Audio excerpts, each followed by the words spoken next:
राजन जी, सबसे पहले ये समझेंगे, क्योंकि माँ के दिव्य रूपों की ये पूजा का टाइम रहता है। नवरात्रि में माँ जो है वो धरती पर साक्षात अपने स्वरूप में होती हैं।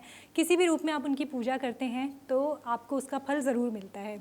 इस सब में सबसे इम्पॉर्टेंट चीज़ जो हम बचपन से सुनते आ रहे हैं कि कलश स्थापना होती है, खेतरी लगाई जाती है। सबसे पहले मैं आपसे शॉर्ट में समझना चाहूँगी कि कलश की स्थापना जो लोग करना चाहते हैं वो कैसे कर सकते हैं और खेतरी कैसे उगाई जाए, क्योंकि कई लोगों के ये सवाल होते हैं कि भाई खेतरी लगाई थी, हुई नहीं, है ना, या फिर जी जी उसमें कोई हो ना कोई जाता है। कमी रह जाती है, तो क्या हमारी पूजा सफल नहीं हुई है। तो ये आप एक बार हमारे दर्शकों को क्लैरिफाई कीजिए। देखिए जो नवरात्रि की पूजा का आरंभ होगा इस बार, वो 19 तारीख से हो जाएगा, ठीक है। और जब हम कलश स्थापना करते हैं, खेतरी को बोते हैं, तो उसके लिए हम एक शुभ मुहूर्त को देखते हैं सबसे पहले, ठीक है।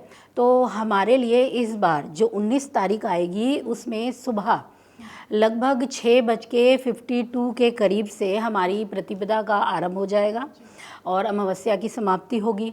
तो उसी क्षण से ही हमें अपना, मतलब मैं तो ये कहूँगी पहले ही तैयारी करके रख ली जाए, सामान अपना समस्त ले आए हम। और उसके पश्चात फिर इस समय पे और जो रहेगा वो सुबह लगभग 7:43 तक का समय है।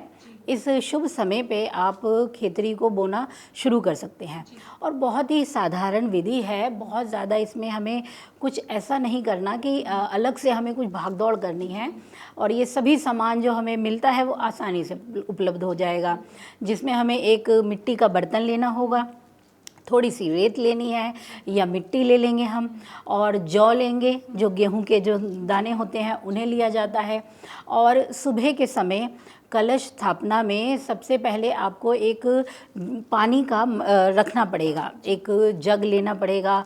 जो कलश भी छोटा सा होता है जिसमें पानी भर के रखा जाता है, एक उसे रखिए। ये सर्वप्रथम से शुरू होती है चीज़ें। और सारी सामग्री, माता का श्रृंगार और साथ ही साथ माता के अर्पित करने वाले भोग जितने भी माता को प्रिय हैं, जैसे शहद होना चाहिए, लौंग होनी चाहिए, इलायची का होना और पान का होना, और जो अब तो फल जो होते हैं, जो मौसम के अनुसार हमें फल मिलते हैं, उन्हें रखा जाता है जब भी हम खेतरी की शुरुआत करते हैं।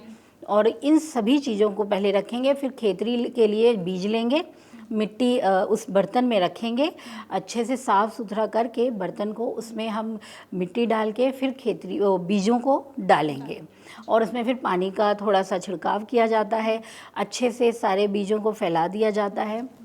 इसके बाद अपने जो हमारा वो बर्तन होता है उसमें धागा बांधा जाता है लाल रंग का, ठीक है। और उसके बाद तिलक किया जाता है माता का। साथ ही जो हमने पानी का जो बर्तन लिया है उसमें हम आम के पत्ते बांधते हैं।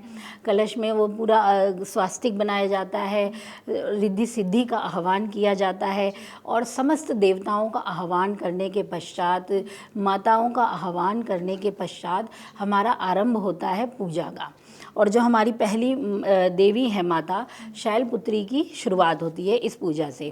तो जैसे ही हमने कलश स्थापित कर दिया, अब हम अपना माता की पूजा का आरंभ शुरू कर सकते हैं। इसी के साथ ही इसमें माता की आरती की जाएगी, जोत जलाई जाएगी और साथ ही साथ माता को विभिन्न तरीके की चीज़ों का भोग अर्पित किया जाएगा। इसी प्रकार की वीडियोस देखने के लिए हमें सब्सक्राइब करना ना भूलें और एस्ट्रोलॉजी से जुड़ी लेटेस्ट जानकारी के लिए डाउनलोड करें माई ज्योतिष ऐप।